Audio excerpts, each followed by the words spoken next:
The conference room was silent except for the low hum of failing power systems.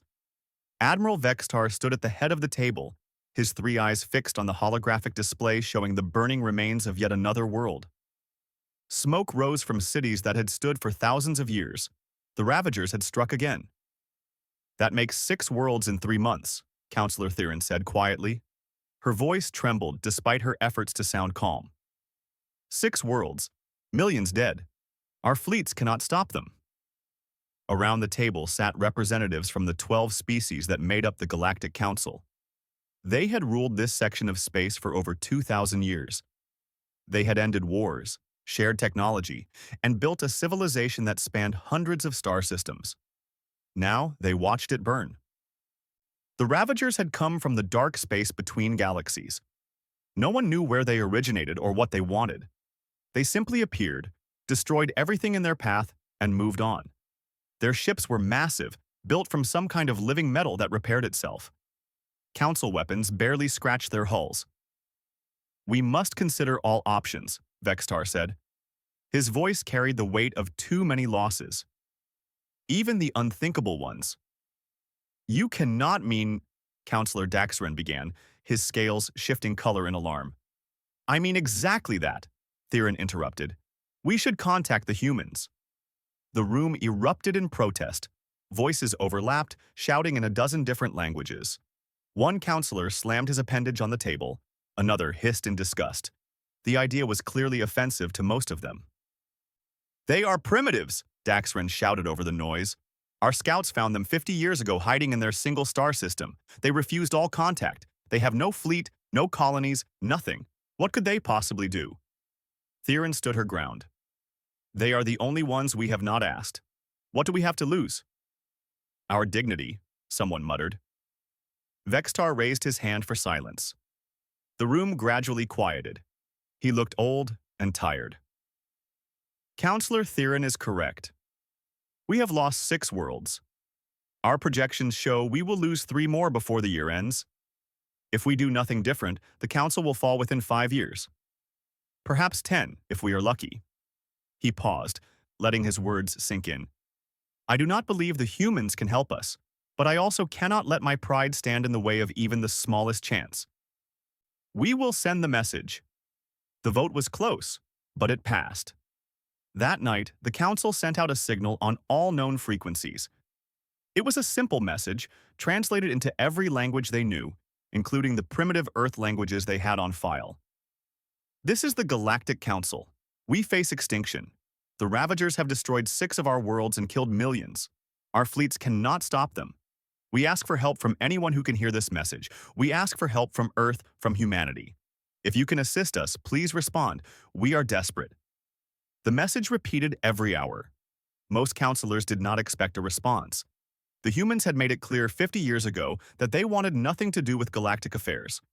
Their star system was surrounded by unusual radiation belts that made sensor readings difficult. Every probe the Council sent was either destroyed by the radiation or disappeared. The humans sent a single message: "Leave us alone." The Council had classified them as a dead end and moved on. 3 days passed. 3 days of waiting while the Ravagers moved closer to another Council world. 3 days of preparing for the worst. Admiral Vextar had stopped sleeping. He spent his time trying to find some weakness in the Ravager ships, some way to hurt them. He found nothing.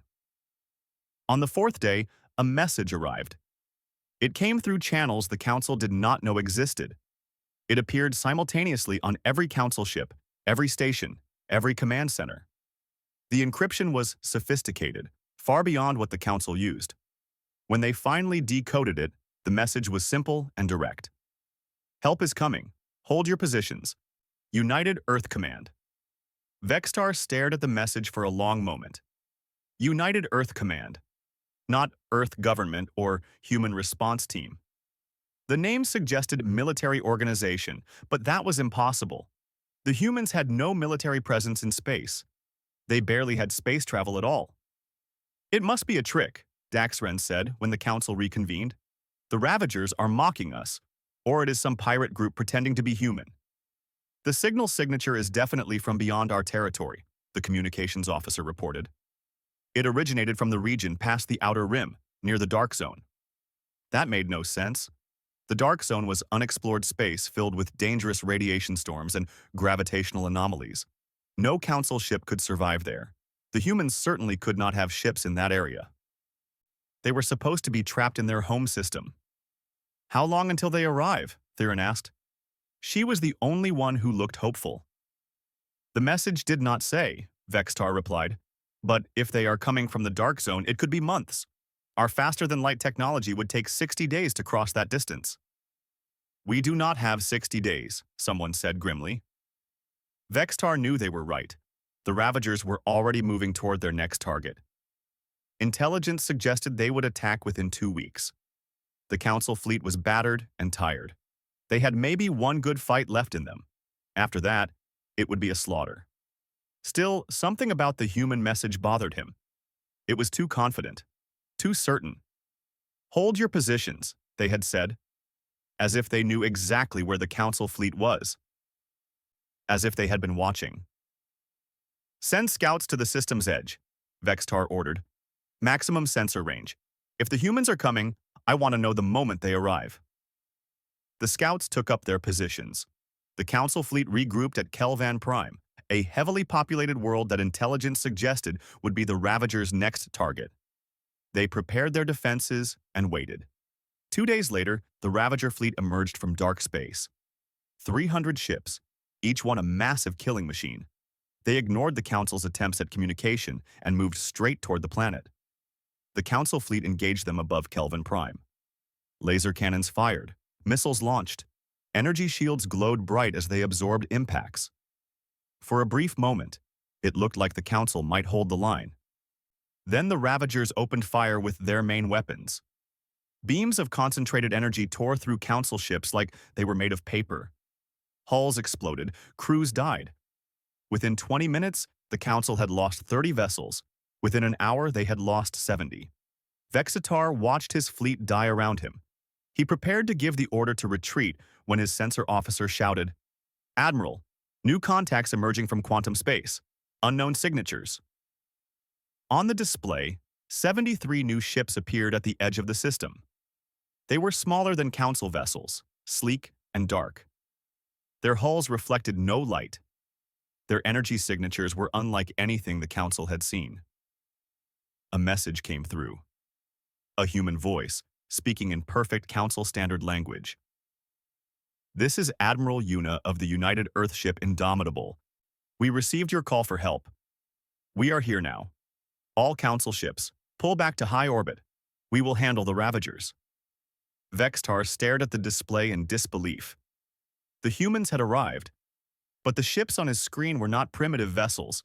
They were advanced warships unlike anything he had ever seen. The human fleet moved forward, accelerating toward the Ravagers at speeds that should have been impossible. Their formation was precise and coordinated. They moved like they had done this 1,000 times before. The Ravagers detected them and adjusted their targeting. 300 Ravager ships against 73 human vessels. The Ravagers calculated the odds and dismissed the newcomers as insignificant. That was their first mistake. It would also be their last. Admiral Yuna stood on the bridge of the Indomitable, watching the tactical display with calm eyes. She had prepared for this moment for years. Training exercises, war games, simulations. But this was different. This was real. These were real people dying on those Council ships. Real cities burning on the planet below. "Status report," she said quietly. Commander Minho looked up from his station. "All ships report ready, Admiral. Weapons charged. Shields at maximum. The Ravagers have detected us but are not changing course. They are still focused on the Council fleet."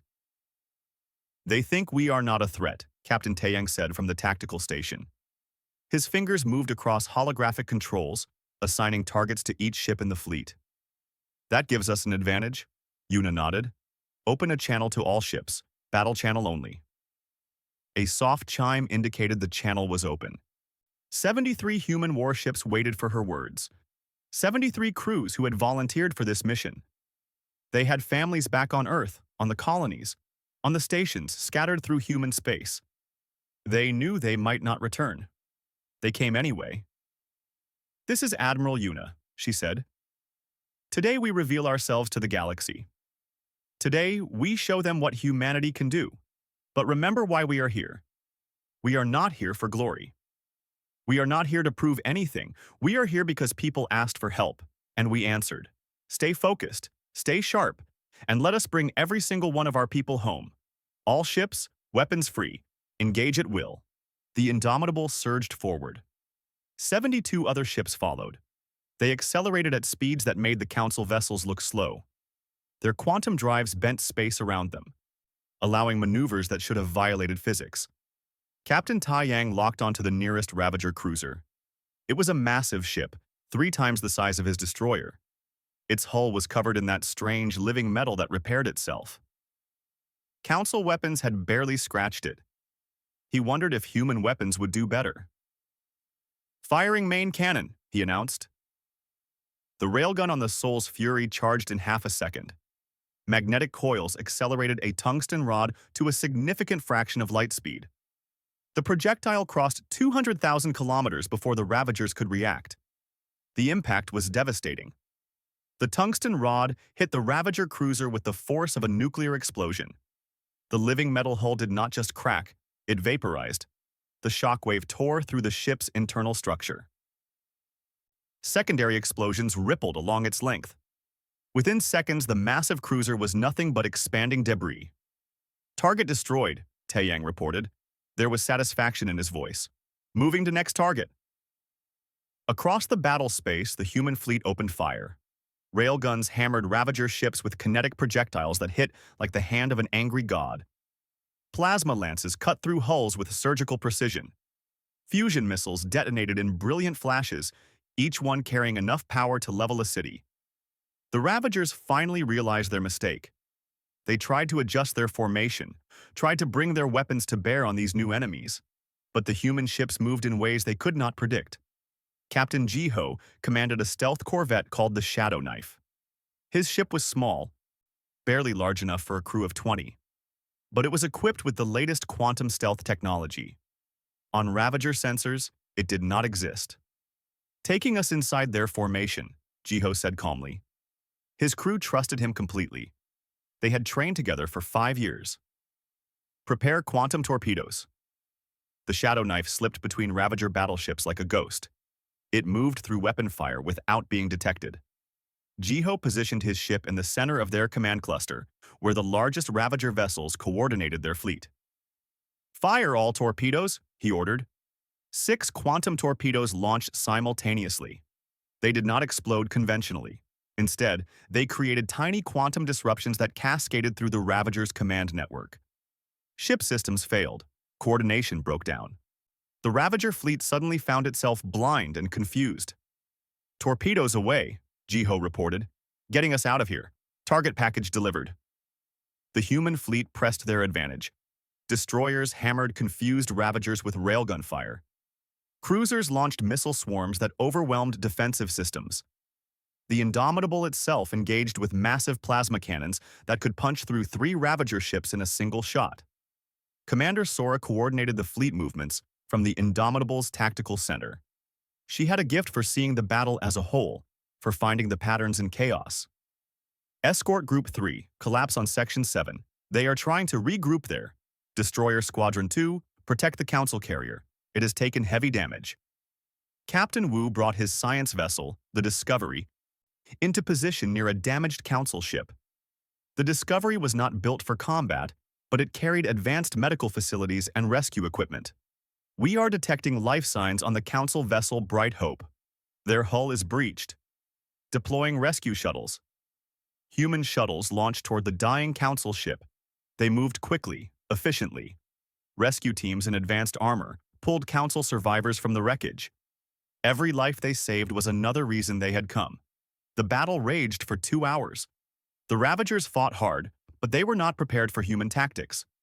The Council had fought them with straightforward military doctrine, with predictable formations and conventional weapons. The humans fought with creativity and weapons the Ravagers had never seen. Lieutenant Hana, the Indomitable's weapons officer, noticed something interesting. Admiral, I am detecting a pattern in the Ravager movements. They are all receiving signals from that large vessel at coordinates 773. Yuna looked at the vessel Hana indicated. It was bigger than the others, covered in communication arrays. A command ship? Yes, Admiral. If we destroy it, the rest will lose coordination. Target that vessel, Yuna ordered. All available firepower. I want it gone. The Indomitable turned toward the Ravager command ship. Other human vessels joined in, focusing their fire on this single target. The Ravager ship's shields glowed bright under the assault. They held for maybe 30 seconds. Then they failed. Railgun rounds tore into the hull. Plasma lances burned through its core. Missiles found ammunition stores and triggered catastrophic explosions. The command ship broke apart. And just as Hana predicted, the rest of the Ravager fleet faltered. Their coordinated attacks became random. Their defensive formations collapsed. They began to retreat individually rather than as a fleet. Do not let them escape, Yuna ordered. Every Ravager that leaves here will kill more innocent people somewhere else. Hunt them down. All of them. The human fleet pursued. Their ships were faster, more agile. They caught the fleeing Ravagers and destroyed them one by one. Some Ravagers tried to surrender. They broadcast signals that the Council recognized as requests for mercy. The humans ignored them. The Ravagers had shown no mercy to 6 worlds. They would receive none now. 3 hours after the battle began, the last Ravager ship exploded in a brilliant flash. The space around Kelvan Prime was filled with debris and the cooling hulls of destroyed vessels. 300 Ravager ships reduced to wreckage. Not a single one escaped. The human fleet regrouped in formation. They had taken some damage. 5 ships reported hull breaches. 12 ships reported casualties, but every single human vessel was still operational. They had won. Admiral Vextar sat in his command chair, unable to process what he had just witnessed. 300 Ravager ships destroyed in 3 hours. His fleet had been fighting them for months and had never achieved anything close to this. The humans had made it look easy. A communication request came from the Indomitable. Vextar accepted it with shaking hands. A human appeared on his screen. She looked young by council standards, with dark hair and calm eyes. She wore a military uniform that was simple but clearly marked her rank. "This is Admiral Yuna of the United Earth Command," she said. "Kelvan Prime is secure. Your orbital defense is held. The planet is safe."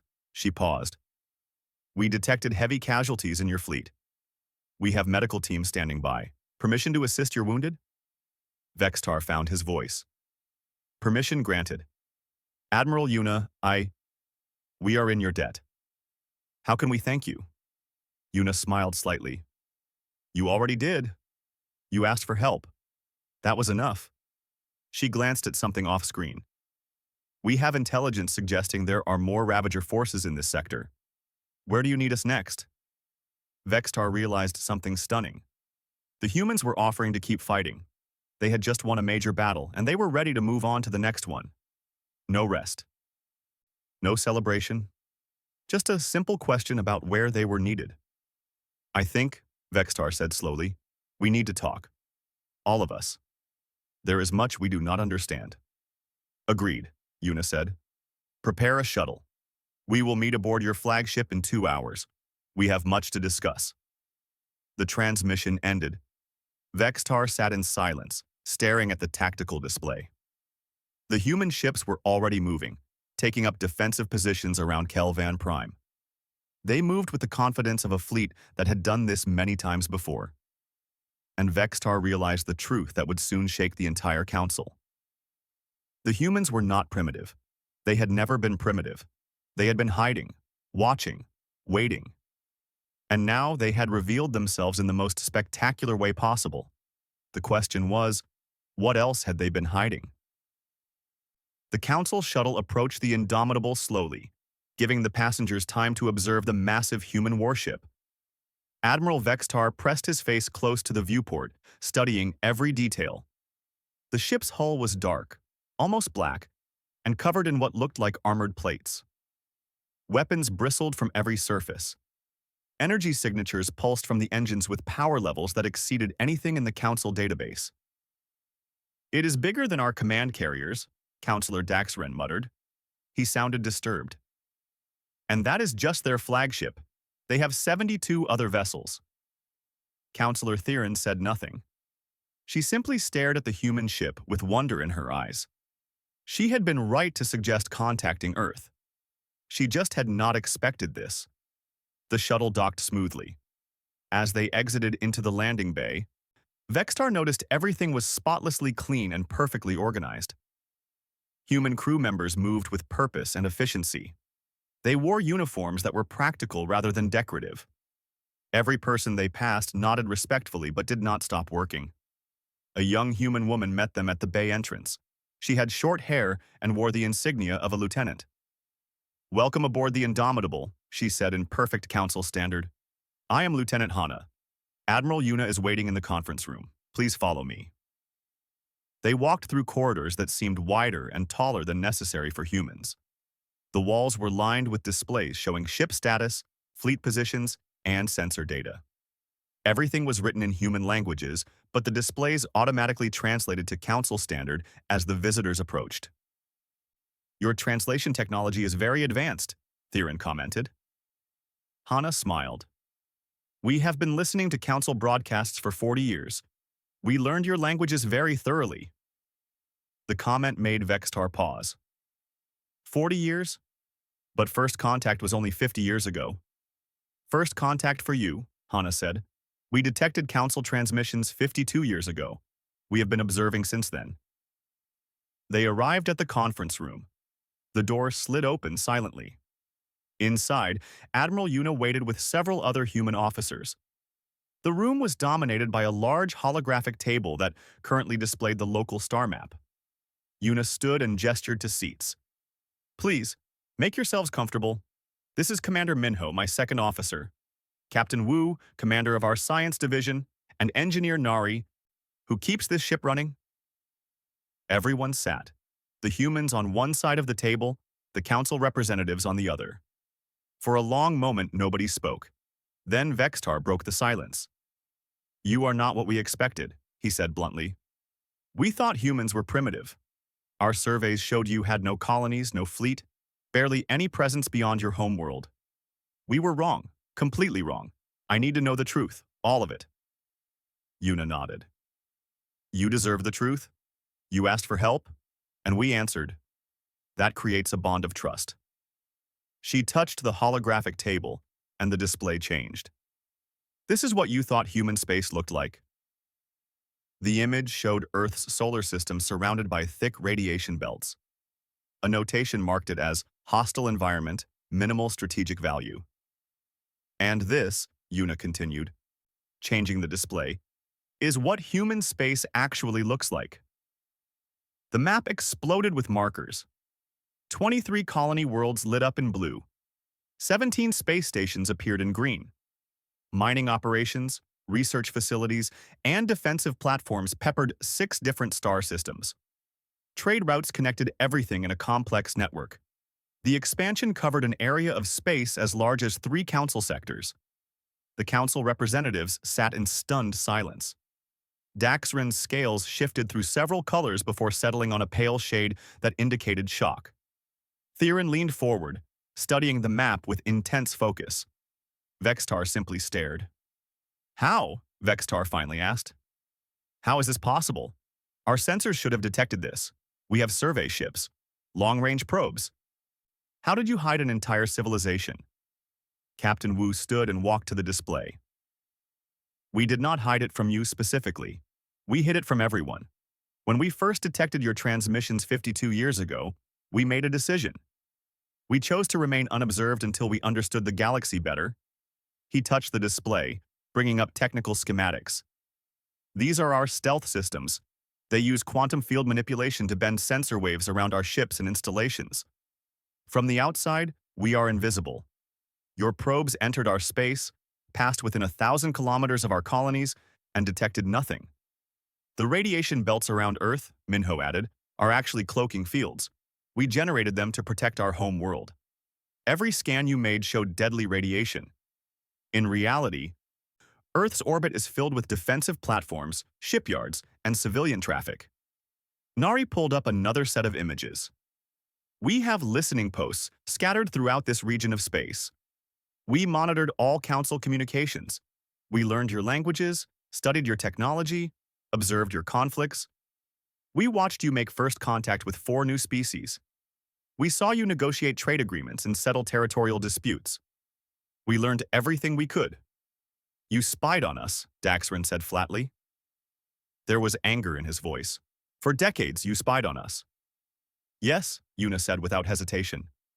We did, and we do not apologize for it. You need to understand what Earth's history taught us. Humanity spent thousands of years fighting itself. Wars over resources, territory, ideology, religion. Millions died. When we finally reached space, we were paranoid. We expected every alien species we met to be hostile. She stood and walked around the table, stopping at the viewport that showed Kelvin Prime below. We prepared for war. We built weapons, trained fleets, developed strategies for fighting enemies we had never met. We colonized aggressively, taking every star system we could reach. We did all this while hiding from everyone. But you were preparing to fight us, Vextar said. It was not a question. We were preparing to fight anyone, Una corrected. Or to defend ourselves against anyone. When we found the council, we studied you. We watched how you treated other species, how you resolved conflicts, how you shared technology and resources. We saw that you were not conquerors. You were builders. Diplomats. So why stay hidden? Theron asked. If you saw we were peaceful, why not reveal yourselves? Commander Minho answered. Because we had a saying on old Earth. Hope for peace, but prepare for war. We hoped the council was truly peaceful, but we prepared in case we were wrong. We continued building, growing stronger, just in case. Captain Wu brought up comparison charts. By the time we finished our observations, we had technology significantly more advanced than yours. Our weapons, our drives, our computers, our medical science. We were ahead in almost every category. If we revealed ourselves, we would disrupt the power balance of this entire region. So we made another decision, Una continued. We would remain hidden until we were needed. Until our presence could do more good than harm. When your distress call came, we knew that time had arrived. The room fell silent again. Vextar processed everything he had heard. The humans had been watching the council for 40 years. They had built an empire in secret. They possessed technology that made council science look primitive. And they had chosen to hide all of it until the council faced extinction. Your weapons, Vextar said carefully. The railguns that destroyed Ravager cruisers in single shots. The quantum torpedoes that disrupted their entire command network. The plasma cannons that can punch through multiple ships. Where did all this come from? Engineer Nari smiled grimly. From necessity. We developed kinetic weapons because energy shields are common in theoretical warfare. A physical projectile moving at relativistic speed cannot be stopped by conventional shields. It simply has too much mass and velocity. We developed quantum weapons, Wu added, because we theorized that advanced species might use quantum communication networks. Disrupting those networks would be tactically valuable. We developed everything, Una said, by imagining every possible threat and creating a counter for it. We spent 4 decades preparing for a war that might never come. When the Ravagers attacked you, we were ready because we had been ready for something worse. Theron looked around at the human officers. But you came when we called, despite having no obligation to us, despite being able to remain hidden and safe. You revealed yourselves and risked your lives for strangers. Why? The question hung in the air. Una returned to her seat and looked directly at the council representatives. Because you asked, she said simply. Because it was the right thing to do. Because we have the power to help, and with power comes responsibility. We could have stayed hidden. Let you face the Ravagers alone. Let millions more die while we remained safe. But what kind of people would that make us? She leaned forward. Humanity's history is full of mistakes, wars, genocides, cruelty. But it is also full of moments when people chose to do the right thing, even when it was difficult. When they helped strangers because it was needed. That is the part of our history we want to carry forward into the stars. Nari spoke up. We are not perfect. We are not superior. We just had different experiences that led to different developments. The Council built a civilization based on cooperation and trade. That is beautiful. Earth built one based on survival and preparation. That is pragmatic. Now we can work together.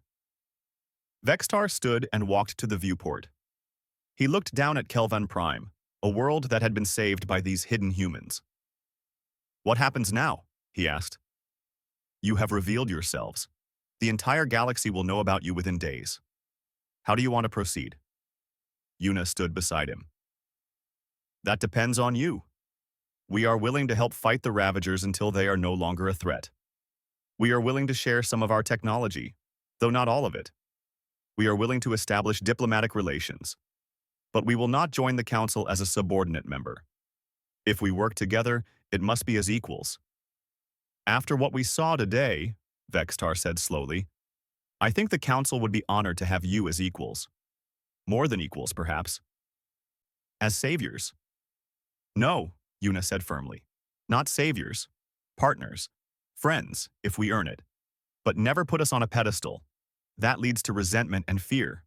We are just people who had the ability to help and chose to use it. Daxrin stood as well. His earlier anger had faded. We have much to discuss, treaties to negotiate, technology to share, but first, we have a war to win. The Ravagers are still out there. More worlds are in danger. Yuna smiled. It was not a kind smile. It was the smile of someone who had prepared for war and was ready to finish it. Then let us end this, together. Commander Minho, get me a full tactical analysis of all known Ravager positions. Captain Wu, I want intelligence on their supply lines and production facilities. If they have a home base, we will find it. And we will destroy it. The meeting continued late into the night. Plans were made. Resources allocated. A combined human council fleet began to take shape.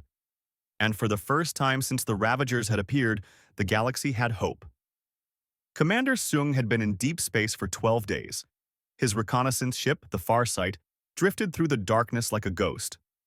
All non-essential systems were offline. Life support ran at minimum. The crew of 15 spoke in whispers, though sound could not travel in space. It just felt right to be quiet when you were this far from home. Another sensor echo, Lieutenant Bora reported from her station. She was young, fresh from the academy, but she had the best eyes for sensor data Sung had ever seen. Same signature as before. Definitely Ravager origin.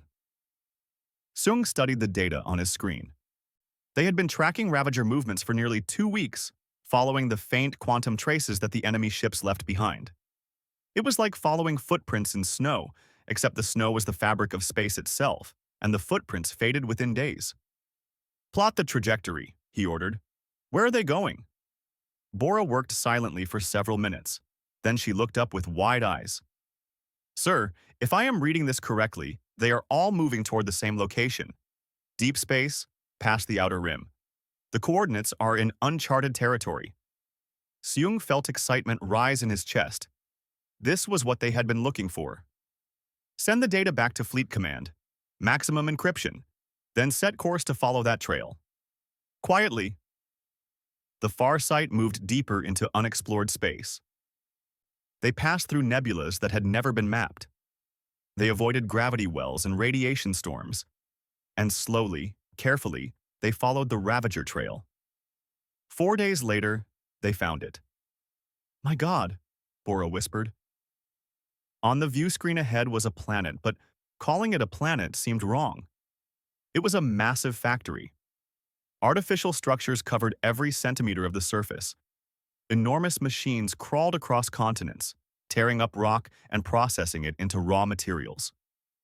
3 moons orbited the planet, and all 3 were being consumed. Giant mining platforms stripped them down layer by layer.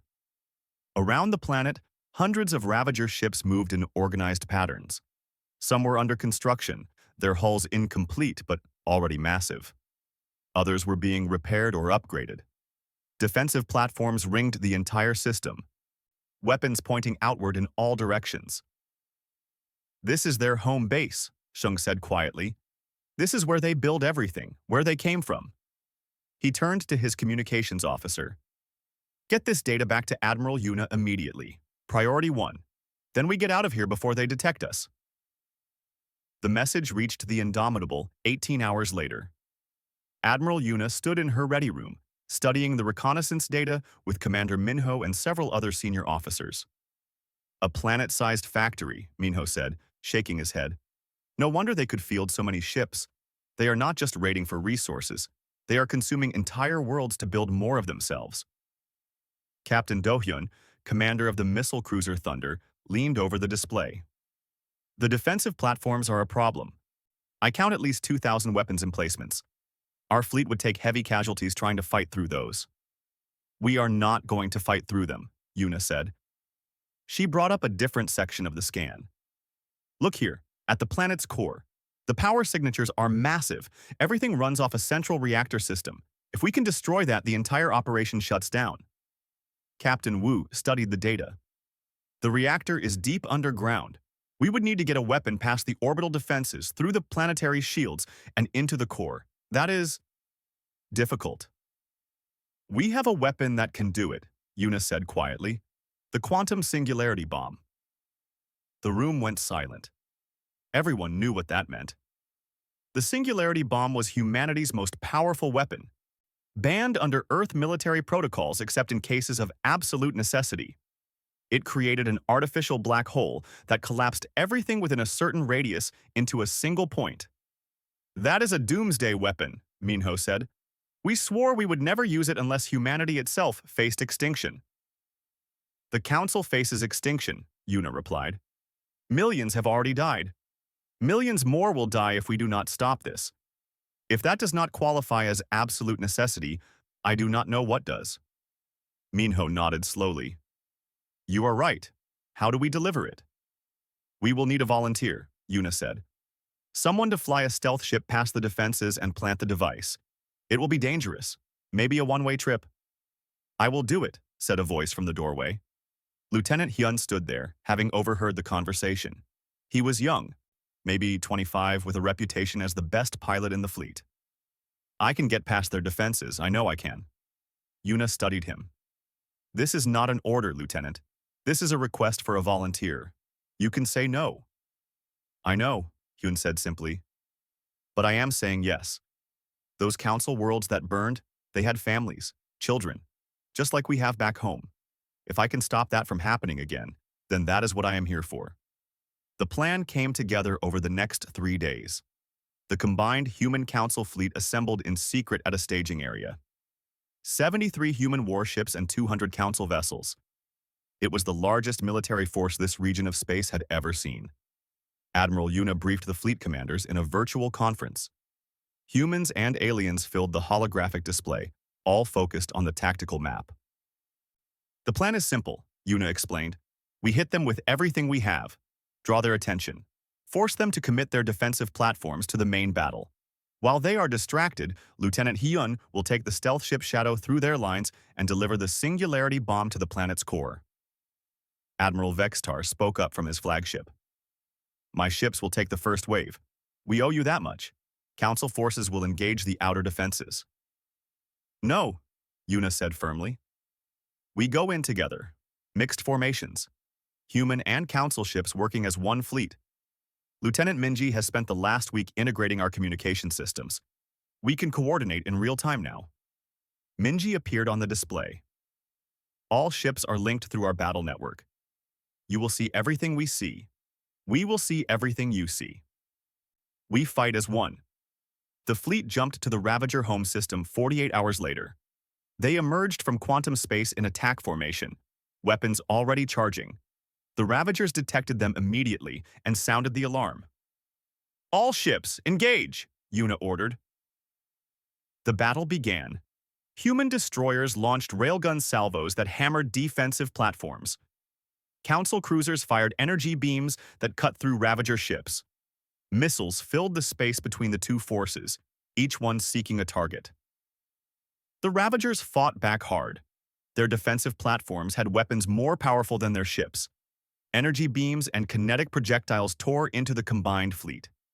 A Council battleship exploded. A human frigate took a direct hit and lost power.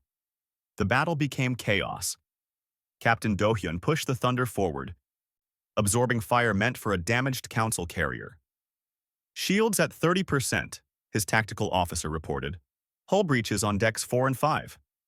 Keep us between them and that carrier, Do-hyun ordered. Do not let it die. Major Suman led boarding teams onto Ravager manufacturing ships. They fought in zero gravity, using magnetic boots and advanced weapons to clear corridor by corridor. The Ravagers deployed biomechanical warriors that were fast and deadly. Suman's teams fought them with plasma rifles and determination. Deck 7 secure, Suman reported over the battle network. Moving to primary reactor, these things do not give up easy. Through all of this, the stealth ship Shadow moved unseen.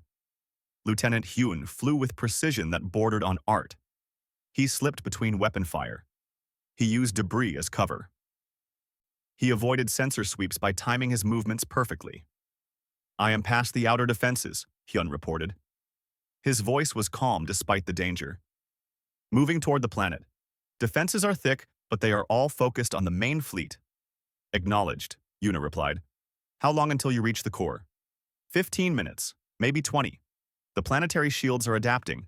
I need to find a gap. The battle raged on. Ships died on both sides.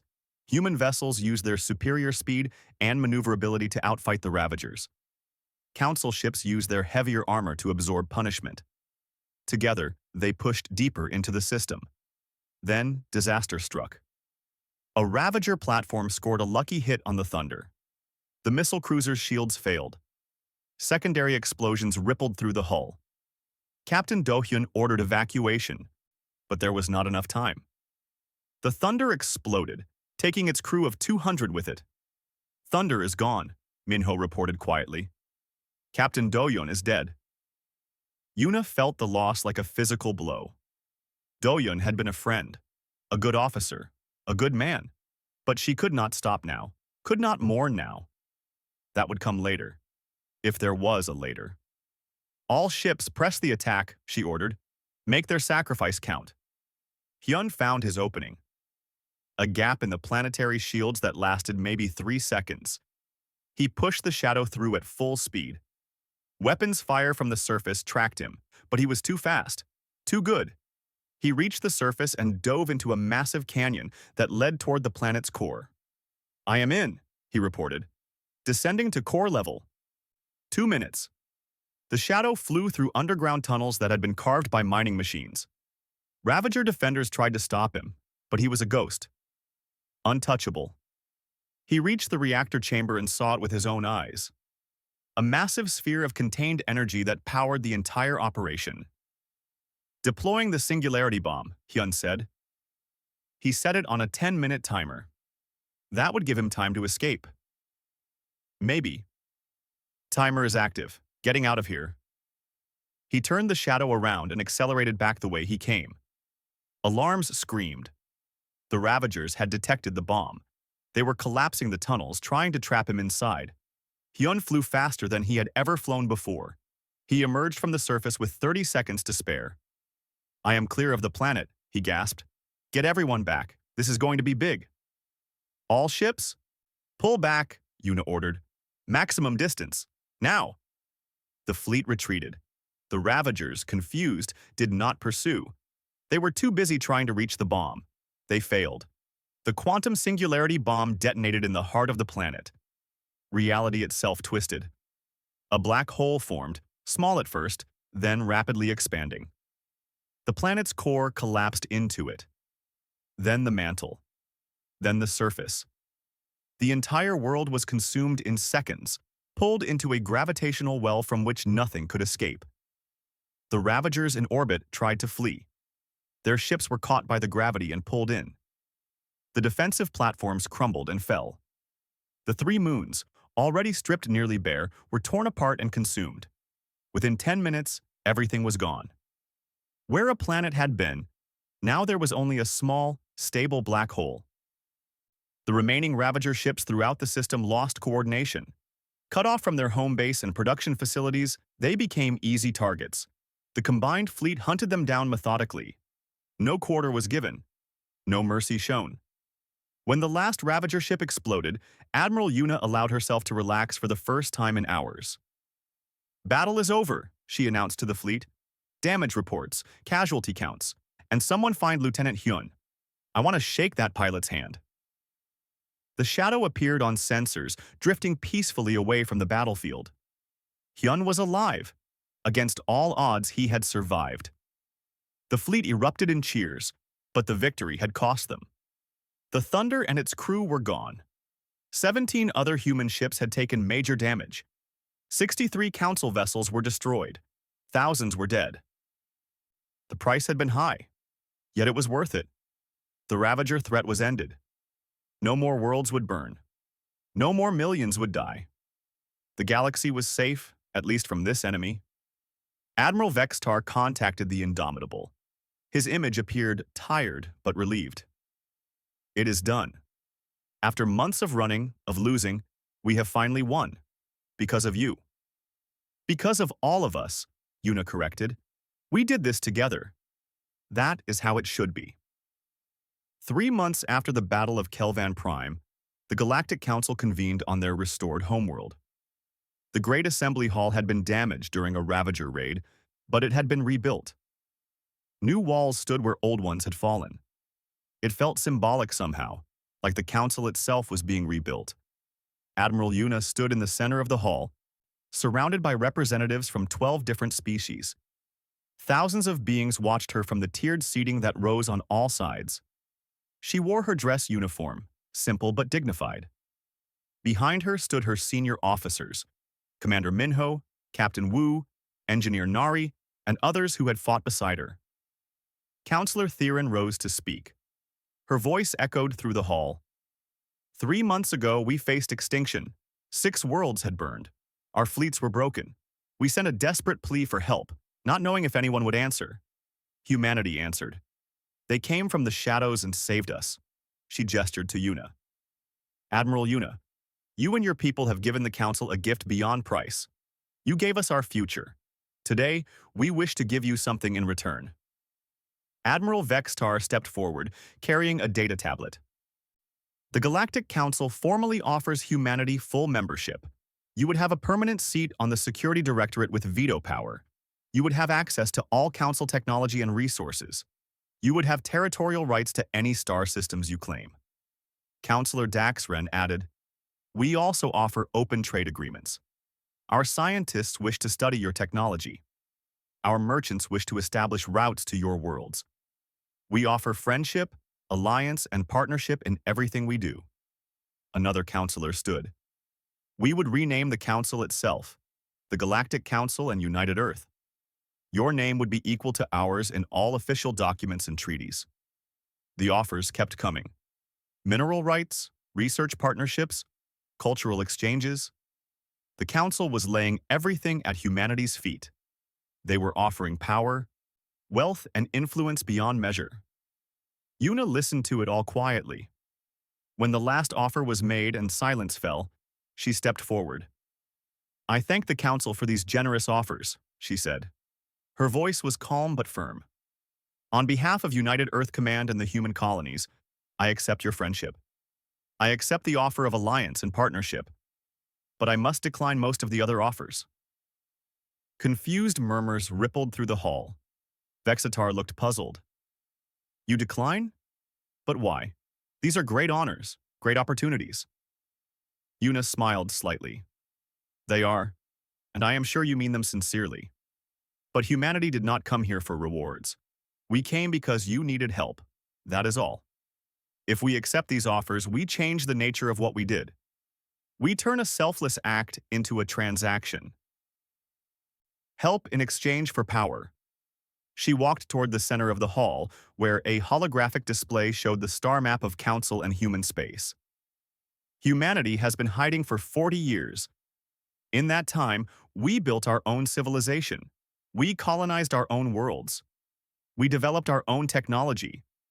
We did not need the Council's help then. We do not need it now. But, Commander Minho added, stepping forward, we recognize that we cannot exist in isolation forever. We live in the same galaxy. We face the same dangers.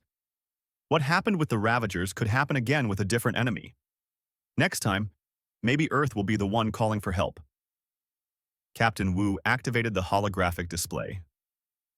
Therefore, we propose an alternative. Not membership in the Council, not subordination or dominance. Instead, a mutual defense pact. If any Council world is attacked, humanity will respond within 72 hours. If Earth or any human colony is attacked, the Council will do the same. We will share some technology, Engineer Nari said. Medical advances that can save lives. Agricultural methods that can feed more people. But we will keep our military technology. Not because we do not trust you, but because concentrating too much power in one place is dangerous. History has taught us that lesson many times. Captain Junho stepped forward. He commanded the Earth Colonial Fleet, the branch responsible for protecting human settlements. We also propose the establishment of embassy stations, human diplomats on your worlds, Council diplomats on ours. Let our people meet. Let them trade, learn from each other, become friends. That is worth more than any treaty. Yuna turned to face the assembled council.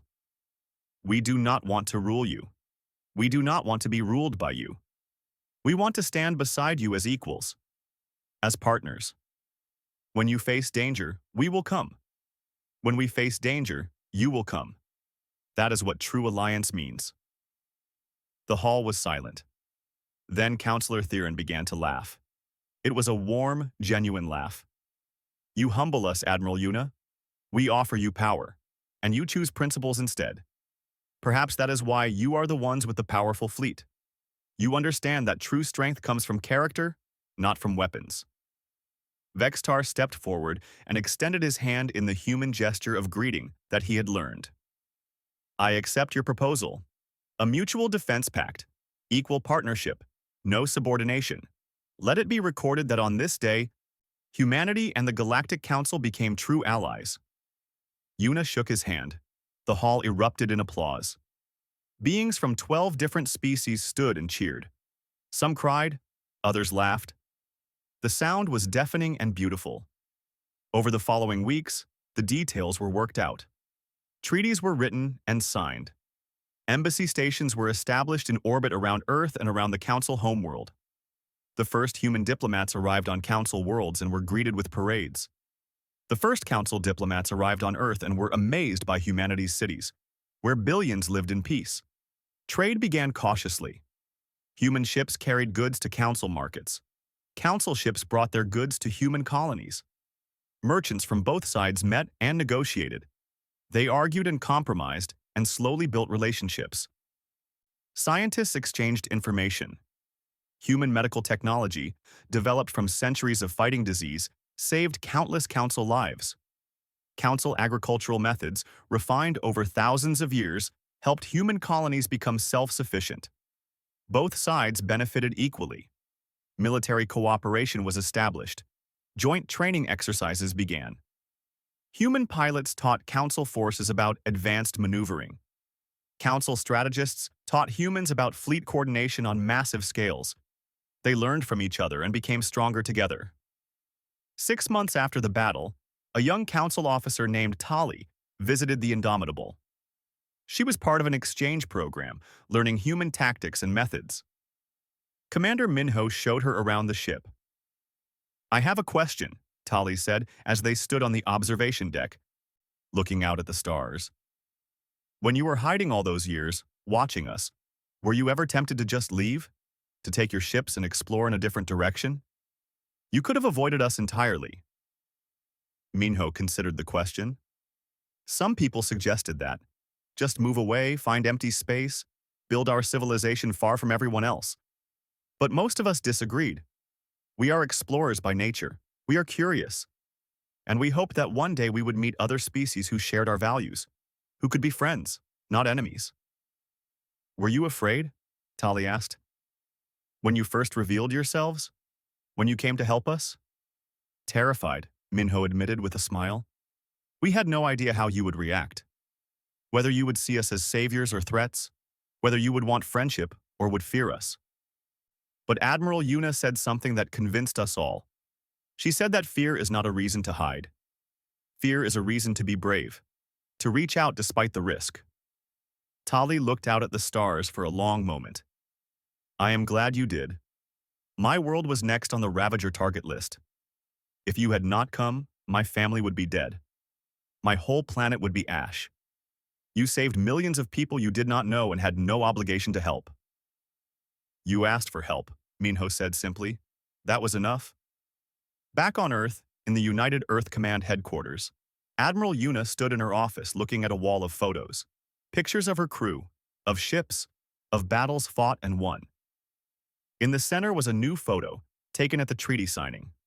Humans and aliens standing together, smiling. Captain Wu entered without knocking.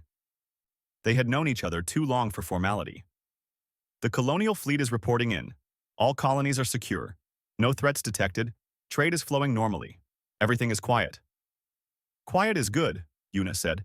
We have had enough excitement for a while. The Council is asking if we would be interested in a joint exploration mission, Wu continued. They found some unusual readings from the region past the Dark Zone. They want our sensor technology to investigate. Yuna smiled. That sounds interesting. Put together a proposal, but make sure it is truly joint. Our people and theirs, working together. That is the future we are building. She turned away from the photos and looked out the window at Earth below. Billions of people living their lives in peace. Building, growing, dreaming. They did not know how close they had come to war. How close the galaxy had come to falling into darkness. That was fine. They did not need to know. The burden of that knowledge was for people like her to carry. Do you think we did the right thing? Wu asked quietly. Revealing ourselves? We could have stayed hidden, stayed safe. We could have, Yuna agreed. But then we would not be us. Humanity has made many mistakes in its history. But our greatest moments have always been when we chose to help others. When we chose to be brave. When we chose to believe that the universe could be better than it is. She turned to face him. The Council asked for help, and we answered. That simple act will ripple through history. Other species are watching now. They see that we came not as conquerors but as friends. They see that power can be used for good. Maybe some of them will follow our example. Maybe the galaxy will become a little bit kinder. And if another threat comes? Wu asked. Another enemy like the Ravagers? Yuna's smile turned hard. Then we will handle it.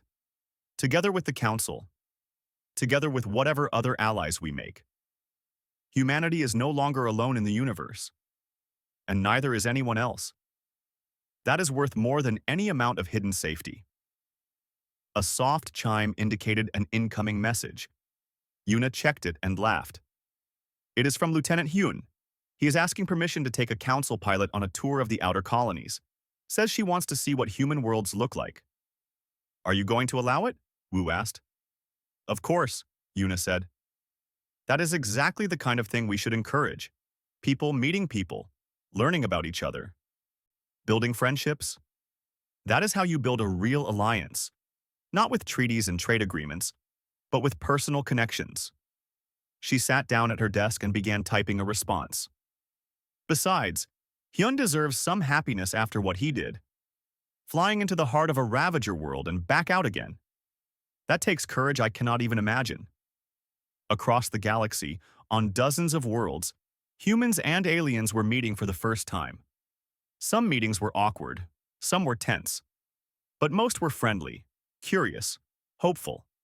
Two civilizations that had existed separately were now intertwined. The future was uncertain, but it was bright. On the Indomitable, Lieutenant Hana ran diagnostics on the sensor arrays. The ship was in orbit around a human colony, on leave after months of continuous deployment. The crew was relaxing, visiting the planet below, spending time with families. But Hana stayed on the ship. She liked the quiet, the sense of purpose. A junior officer approached her. Lieutenant, we are picking up signals from the council border. They are setting up new warning networks. They want to make sure no one sneaks up on them again. Hana nodded. Good. Let them. We will do the same. Not because we distrust each other, but because being prepared is smart. Hope for peace, prepare for war. Do you think there will be another war? The junior officer asked. He was young, fresh from training. He had not fought the Ravagers. He did not know what war really meant. Probably, Hana said honestly. The universe is a big place. There are other threats out there, other dangers. But now we will not face them alone. The Council will stand with us. And we will stand with them. That is what matters. She returned to her work, satisfied. Humanity had stepped out of the shadows and into the light. They had revealed their strength not to dominate, but to protect. They had turned a desperate plea for help into the foundation of a new era. And across the stars, other species watched and wondered. If humans could do this, what else was possible? What other hidden civilizations might be out there? What other allies might be waiting for the right moment to reveal themselves? The galaxy was changing, growing, becoming something new.